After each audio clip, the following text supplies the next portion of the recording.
আমরা জাতীয় নাগরিক পার্টির পক্ষ থেকে এনসিসিকে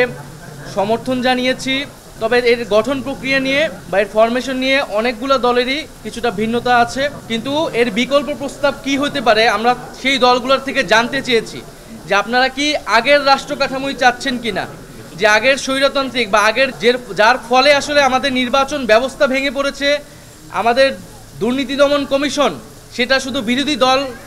বা বিরোধী নেতাদের দমন করার একটা কমিশনে পরিণত হয়েছিল। আমাদের মানবাধিকার কমিশন থাকা সত্ত্বেও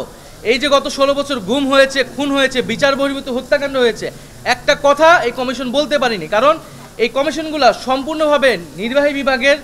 একজন ব্যক্তির এবং একটা দলের আজ্ঞাবহে পরিণত হয়েছিল। তাহলে এই ব্যবস্থা তো আমরা চাই না। ফলে আমরা আহ্বান জানিয়েছি যে কেউ যাতে